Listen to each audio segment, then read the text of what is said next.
Welcome to True Echo, where real stories ripple louder than fiction. In today's episode, we follow the shocking arrest of a black CVS employee who was simply waiting for his ride home. But what began as a night of exhaustion turned into a national reckoning. Stay with us as we uncover the moment that changed everything, and how one man's quiet strength challenged an entire system. Terrence Jalen Morris was ready to collapse. He'd just finished a grueling shift at the CVS in Rock Hill, South Carolina. Since 2:45 p.m., he'd been on his feet, dealing with insurance mix-ups, coupon tantrums, and back-to-back customers that never seemed to end. His dinner? A granola bar and water gulped down during a 3-minute lull at the register. Now, at 10:17 p.m., Terrence was finally done. He stepped outside into the thick, humid southern air and let himself sink into the concrete bench outside the store. Still in uniform, red polo, black khakis, name tag on full display, he stretched out, waiting for his Lyft. His phone buzzed. Marlon, his usual driver, was 5 minutes out. Terrence sent a quick text to his roommate, "Shift over. Lyft almost here." The reply came instantly, "Hurry. Game's on." He smiled, imagining the cold drink he'd crack open as the Lakers tried to hold their fourth-quarter lead. Just 5 minutes. He tilted his head back, eyes fluttering shut. That's when the voice cut through the quiet. "Hey. You. What are you doing here?" Terrence opened his eyes slowly. 2 white police officers loomed over him. One had a hand on his belt, the other scanned the lot like backup was on the way. Instinctively, Terrence straightened. "Just waiting on my ride," he replied calmly. "I work here. Just got off." "Got ID?" one asked. "Yeah," Terrence said, moving slowly. "In my pocket." He handed them his license, then gestured to his name tag. 3 years. "You can ask inside." The taller officer narrowed his eyes. "We got a call. Said someone was loitering. Acting suspicious." Terrence blinked. "I'm just sitting on a bench. Waiting for my Lyft." "You match the description." "What description?" he asked. No answer. "Mind standing up," came the next command. "Firm. Final." "Why?" Terrence asked, heart beginning to pound. "I haven't done anything." "We're not gonna ask again." He stood slowly, hands visible. "Can we go inside?" "Ask the manager." "Turn around. Hands behind your back." The cuffs clicked shut. Just like that, Terrence's ordinary Friday night spiraled into something he hadn't expected, and certainly didn't deserve. Terrence's wrists ached as the metal tightened. He hadn't shouted. He hadn't moved. He'd just complied. The world seemed to slow around him as the reality settled in. He wasn't being questioned. He was being taken. For existing. For waiting. For wearing a red polo shirt while black on a public bench. Tiffany, the young cashier who always wore glittery eyeshadow, stood frozen near the sliding doors. A brown paper bag hung limp in her hand. Her mouth opened, but no words came out. A young couple who had just exited the store stopped dead in their tracks, watching with a stunned stillness that cut through the warm air. "Ma'am, back inside," one officer barked. Tiffany stepped back like she'd touched fire. Terrence turned to the officers, struggling to keep his voice calm. "This is a mistake. I work here." It didn't matter. The shorter cop, Officer Brent Hollow, squinted at Terrence's ID under the fluorescent light. His partner, Officer Markley, was pacing now, scanning the area like expecting trouble to erupt from the shadows. "Can you please tell me exactly what the call said?" Terrence asked, louder this time. Markley didn't look at him. "Black male. Red shirt. Hanging around the entrance." Terrence's mouth dropped slightly. "So. I work here. In a red CVS shirt. After closing. Sitting where employees always take their breaks. And that matches your description. We don't write the reports. We respond to them, Hollow snapped. The automatic doors hissed open behind them, and a voice cut through the tension. What the hell is going on here? It was Mr. Denton, the assistant manager. Clipboard in one hand, a receipt bag in the other, and a look of pure disbelief on his face. We're conducting an investigation. Please step back, Markley said. Denton didn't budge. He works here. We received a report of suspicious activity, Hollow said, shifting his stance. He closed the store with me, Denton replied sharply. Clocked out 10 minutes ago. Waiting for his ride. What part of that is suspicious? The two officers exchanged a glance. Hollow muttered into his radio. Dispatch, can you confirm, subject, Terrence Morris, DOB October 3, 94, employee of CVS Rock Hill location. The silence that followed was razor-sharp. Several customers had stopped near their cars. Phones were out. A woman in her 40s with a bag of toilet paper stood nearby, her camera pointed straight at the scene. Terrence wasn't sure if he felt comforted or just exposed. Markley's jaw clenched when a silver Toyota Corolla pulled into the lot. The Lyft sticker gleamed in the window as the car rolled to a stop. The driver, a man with a salt and pepper beard, rolled down his window. Terrence? That's me, Terrence called, raising his cuffed wrists slightly. You good, man? The driver asked, squinting. Terrence tried to smile. Apparently not. Markley looked visibly uncomfortable now. Hollow stepped away, speaking softly into his radio. Dispatch confirms employee on file since 2020. There was a pause. Then finally, without fanfare, Markley stepped forward and removed the cuffs. You're free to go. Terrence rubbed his wrists. Red marks were already forming. You're not gonna say anything else? Markley didn't look at him. Just doing our job. Terrence let out a breath, tight, tired. You think that's what this was? The officers turned away. Hollow was already walking back to the cruiser. Terrence turned to Denton, who just shook his head. You good? Yeah, Terrence replied. I mean, no. But I'll figure it out. He grabbed his bag, climbed into the lift, and looked back through the window. Hollow stood by the car, watching him drive away. No apology. Not even a second glance. But the cameras were still rolling. And by morning, the whole town would know. By the time Terrence's Lyft reached his apartment, the playoff game was already in full swing.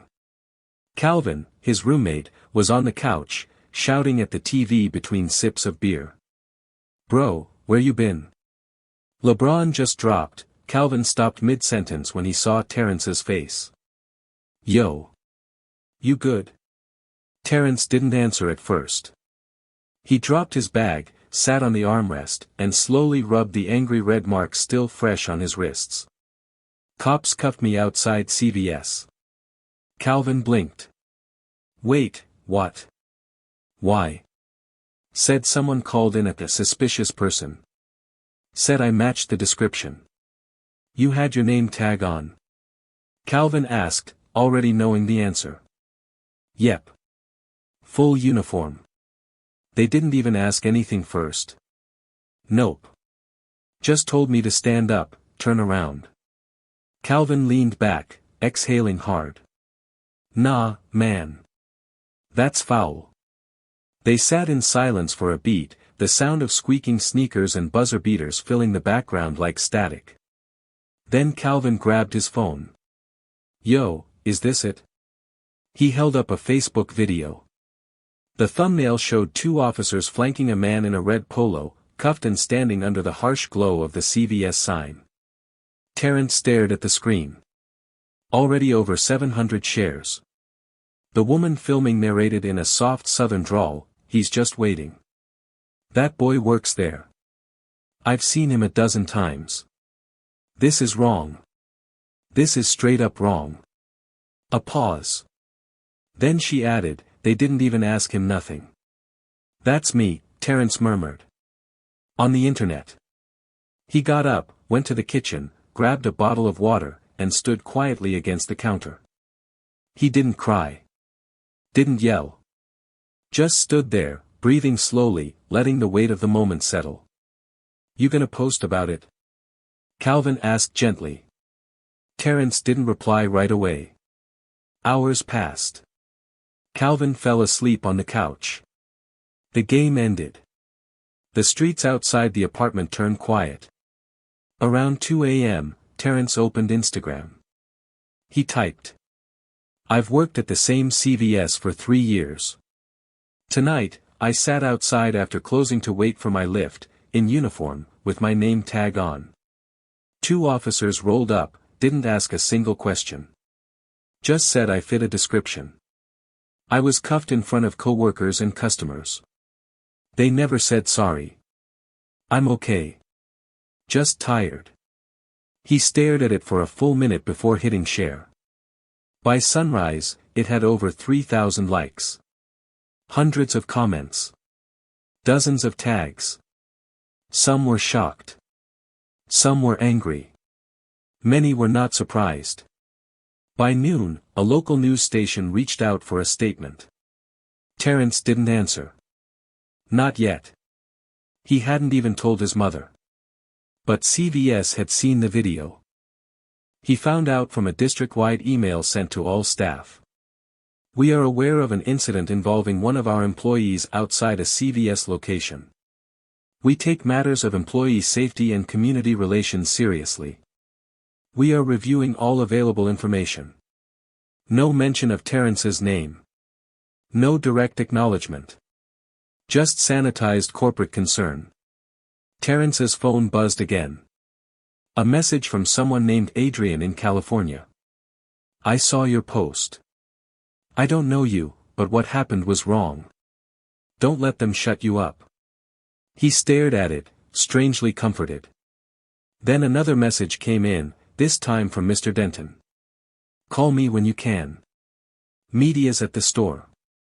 This is bigger than we thought. Terrence hadn't yet grasped how far this would go. That this moment, this mistake, would echo well beyond a bench outside a CVS.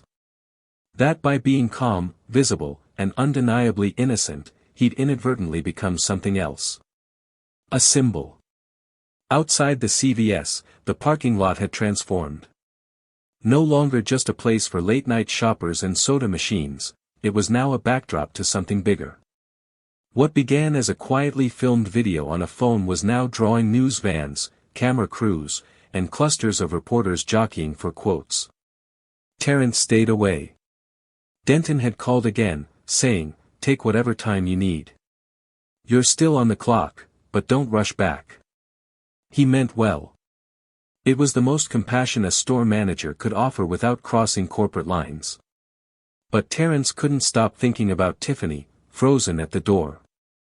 About the woman filming, whose voice cracked when she said, he didn't even do anything. About the Lyft driver, Marlon, who had rolled down his window into a scene he never expected. About how none of them knew what to do, but still did something. And then there was that moment. The one that looped in his mind every time he shut his eyes, when he said, I work here, and they didn't even blink. 3 words. Clear. Truthful. And ignored. He hadn't gone back to the store, not even to grab the backpack he left in the break room. Denton had dropped it off at his apartment personally the next morning.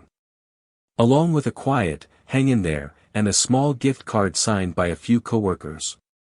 But a gift card couldn't soothe what had been taken from him. Not pride. Not reputation. Something deeper. That evening, his phone buzzed. A call from a local journalist, Jason Alvarez from Charlotte. Jason sounded calm, like someone more interested in listening than breaking news. I don't want to misrepresent anything, Jason said. But people are asking questions. Would you be open to talking? Terrence hesitated. Jason added gently, we'd protect your privacy. Say as much or as little as you want. But people are listening. After a long pause, Terrence replied, I'll think about it. He ended the call and walked out to the balcony. The city below buzzed quietly, horns, distant laughter, life moving forward.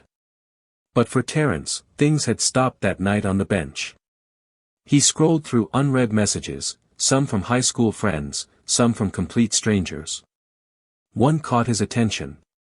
It was from Tiffany. I'm sorry I didn't say anything that night. I wanted to, I just froze. You didn't deserve that. I've been thinking about it non-stop. Terrence typed back slowly. I don't blame you. Nobody knew what to do. I barely did. The next morning, a soft knock at the door woke him. Calvin opened it in his pajama pants, blinking blearily. A woman stood outside. She wore jeans and a black t-shirt that read Rock Hill Mutual Aid. In one hand, a clipboard. In the other, a brown paper bag. Hi, she said, smiling. Is Terrence home? Calvin stepped aside. Yeah. Hold up. Terrence came to the door cautiously.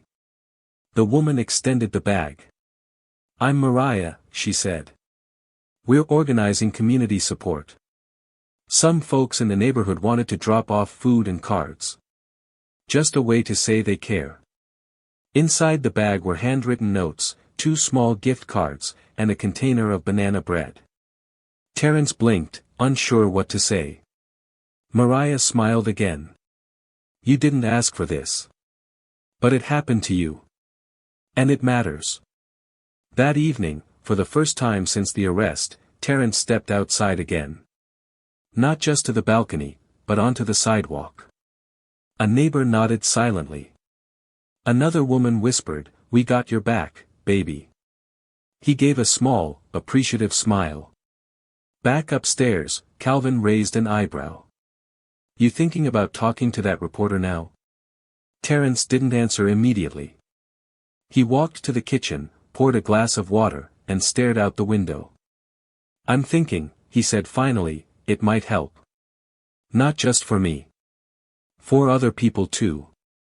Because this wasn't just about cuffs or missed apologies. It was about what people believed, once they saw the truth. 3 days after the incident, Terrence sat across from Marlon Reynolds at a small diner on Saluda Street. The place was half full, the scent of hash browns and hot coffee clinging to the air like steam. A waitress in green sneakers topped off their mugs without asking. Marlon stirred his coffee slowly. I keep replaying it, he said. I should have gotten out of the car, man. I should have said more. You said enough, Terrence replied. You told them I was your pickup. You told them I worked there. That helped. Didn't stop them from cuffing you though. No. It didn't. The silence that followed wasn't awkward, it was heavy, shared. The kind that builds between people who've both witnessed something that doesn't leave you. You talking to the media yet? Marlon asked after a while. Terrence nodded slowly. A few. There's this one guy, Jason Alvarez. I might meet with him. Marlon leaned back in the booth. You should. People need to hear this. From you. Terrence looked down at his wrists. The marks were fading now, but every time he turned his arms over, he saw them, if not on his skin, then behind his eyes. You know what messed with me the most, he said quietly. That they didn't even look at my name tag. Didn't even pause when I said I worked there. It was like, nothing I said mattered. Marlon nodded slowly. They didn't see a person. They saw a story they already believed. Terrence's throat tightened. That was it. That was exactly it. Marlon continued. But now. They don't get to control the story anymore. You do. Later that day, Terrence met Jason Alvarez at the public library, a quiet side entrance far from the cameras outside CVS. Jason arrived with a notebook and a single cameraman. Nothing flashy. No pressure. Terrence told him everything. The end of the shift. The Lyft app. The buzz of his phone. The voice that broke the quiet. The cuffs. The silence that followed. "You don't sound angry," Jason said at one point. "I am," Terrence replied. "But not the kind of angry that yells. The kind that sits inside you. That makes you ask, why didn't they even care to ask me anything?" Jason didn't interrupt. He just let the silence speak. The next evening, the interview aired. It was barely 3 minutes long. But the footage of Terrence calmly recounting the moment, while the video of the arrest played in the corner, landed hard. The comments rolled in instantly. "He stayed calm and still got cuffed. Can't believe this happens in 2025. This is why body cams aren't enough. We need empathy." And then, "I didn't get it, until now." While Terrence tried to stay grounded, a ripple had begun. His inbox filled up, requests from local churches, university panels, advocacy groups. Most wanted him to speak. Some offered money. A few didn't know what to ask, they just wanted to say they were listening. Calvin, watching it all unfold, joked one night, "You about to run for city council?" Terrence laughed. Not even a little. But under the humor, a question lingered: what happens when your life becomes a message? And what if that message actually matters? Terrence wasn't seeking a spotlight, but the spotlight kept finding him. And the more he told the story, not with rage, not with bitterness, but with clarity, the more it echoed beyond Rock Hill. The interview with Jason Alvarez didn't just circulate, it ignited. Teachers began using the clip in classrooms. Community forums played it on loop before town halls. His inbox turned into a flood of voices, some affirming, some aching, all needing to be heard. Then came an email with a subject line that read, "I see you." At first, Terrence thought it was spam.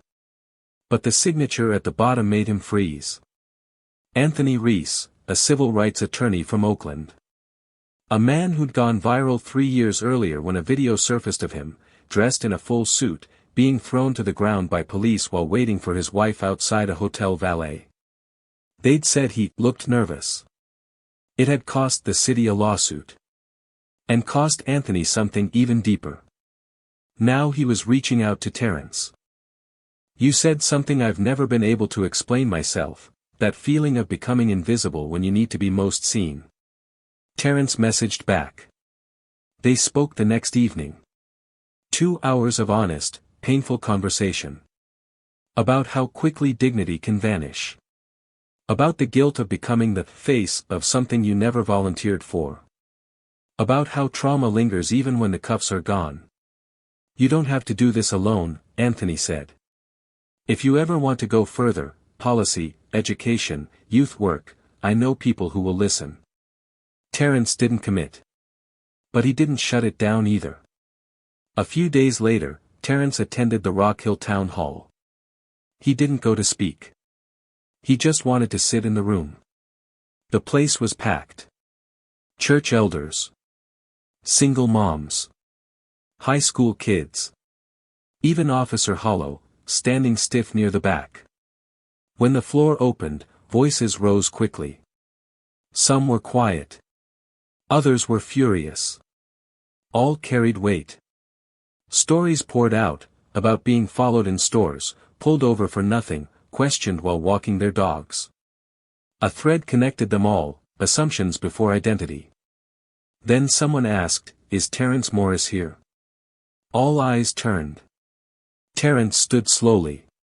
He didn't walk to the mic. Just spoke from where he stood. "I didn't come here to talk. I came to listen. But I'll say this, sitting on a bench should never be the reason someone questions who you are. That night, I did everything right.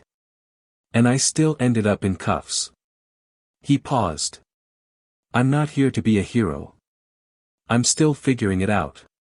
I'm still tired. Still mad. But I'm not staying quiet anymore." The room didn't erupt in applause.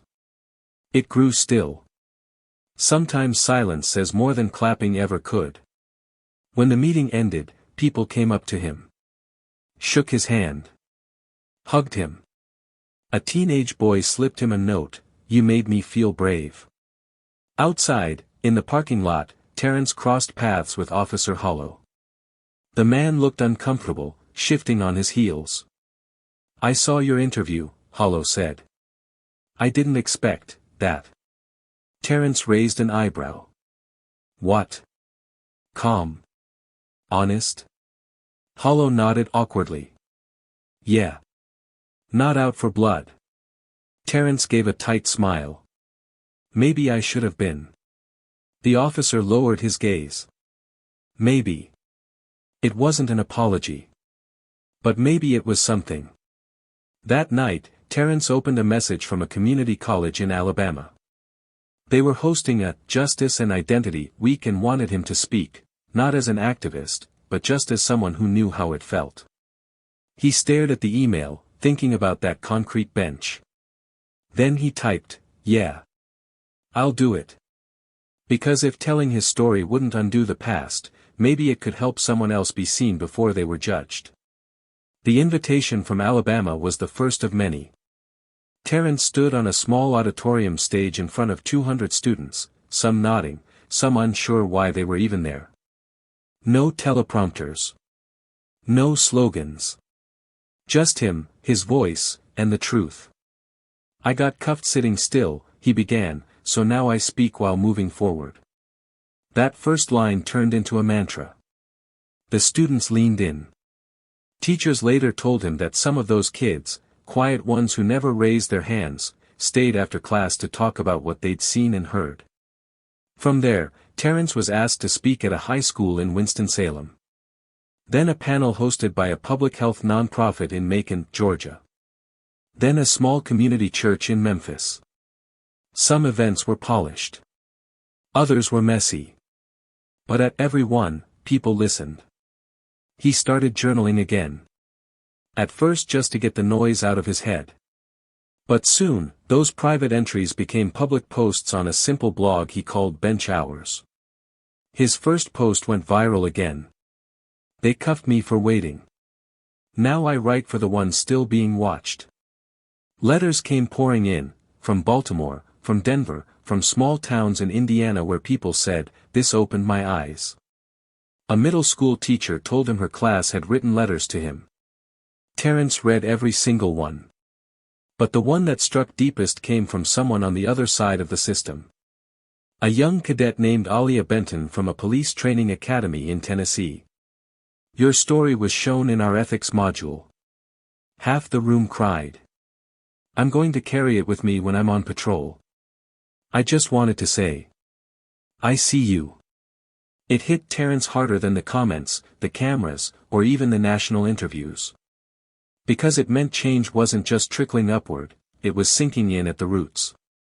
A few weeks later, he got a call from a training director in Athens, Georgia. "I saw you speak in Macon," the man said. "I've got a room full of new recruits who need to hear this. Not from a video. From you." Terrence hesitated. "You think they'll even listen?" "I can't promise that," the man said. "But I promise they'll hear it." And so, Terrence walked into a police academy, not as an enemy but as a mirror. He didn't yell. He didn't shame. He told them about the bench. About the cuffs. About how quickly assumptions erase identity. Some cadets fidgeted. Some took notes. One refused to meet his eyes. When he finished, the room was silent. Then, slowly, a few clapped. Not out of politeness, but out of understanding. Later, a nervous young cadet approached him in the hallway. "Mr. Morris," she said, "I didn't get it before. But I think I needed to hear it from someone who wasn't angry, just honest." He shook her hand. And in that moment, he knew. Maybe the bench hadn't been wasted after all. CVS quietly updated internal policies. Store managers were told to review protocols with local law enforcement. It wasn't in headlines. But it mattered. Terrence never received an apology from Hollow or Markley. But he received calls from city council members, asking how to support more community forums. His voice had turned into a ripple. And those ripples, however small, were reshaping the pond. He never called himself an activist. He still worked part-time at a quieter pharmacy, no uniforms, fewer customers. It grounded him. But his evenings were filled with travel, writing, and listening. And being listened to. One day, walking past the CVS, Terrence paused. The bench was still there. Cracked at the edge. Next to a vending machine that still didn't work right. He didn't sit. Not because he was afraid. But because he was standing somewhere else now, on stages, in classrooms, in quiet halls where assumptions are still unlearning themselves. He remembered the cuffs. He remembered the silence after. But most of all, he remembered the voices that rose up, not for him, but with him. The ones that said, "I saw what happened. And it's not okay." That's the thing about change. It doesn't always come with sirens or fireworks. Sometimes, it starts on a cracked bench in the heat, next to a tired man in a red shirt, just trying to get home. What happened to Terrence Jalen Morris wasn't just about one night outside a CVS. It was about how quickly someone's humanity can be questioned, how calm, silence, and even a name tag weren't enough to protect him. But it's also about what happens when truth is told plainly, again and again, until people start to listen. Remember, dignity can't be earned, it must be recognized. And sometimes, all it takes to spark change is one person who refuses to stay quiet. If this story made you pause, made you feel something, don't let it end here. Share it. Talk about it. And ask yourself, would I have seen him as a person, or just a description? Subscribe to True Echo for more stories that don't just fill time, but fill space in your heart. Leave a comment. Start a conversation. Let the echo grow.